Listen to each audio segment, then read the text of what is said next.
Prenons, comme je l'ai précisé, les piliers de la nutrition santé énoncés par le prophète Mohammed sallallahu alayhi wa sallam pour illustrer notre propos sur l'iftar.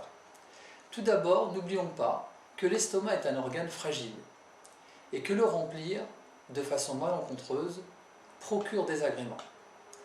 Pendant le jeûne, ou lorsque l'on diminue sa consommation de nourriture, l'estomac se rétrécit et diminue de volume. C'est pourquoi nous vous conseillons de rompre le jeûne avec des dattes.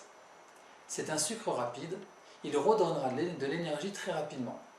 Le prophète Mohammed sallallahu alayhi wa sallam nous rapporte dans une parole, lors de la rupture du jeûne, prenez des dattes.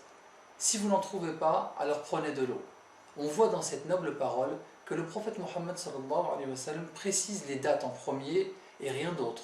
Ce n'est que si nous ne trouvons pas de dates, on prendra alors de l'eau à la place, et non les deux. Et j'attire tout de même votre attention que si nous vivons un mois de chaleur et de canicule, comme en ce moment, l'eau sera prioritaire.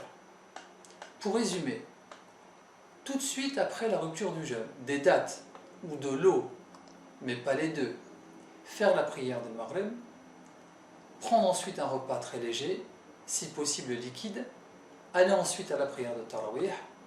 Au retour du Tarawih, prendre un repas léger fait de légumes, pour celles et ceux qui souhaiteraient prendre un repas. S'il doit y avoir des protéines animales, des protéines digestes, comme du poisson, à mon sens, évitez si possible la viande tout ce mois à l'iftar. Ensuite, boisson chaude, tisane ou thé.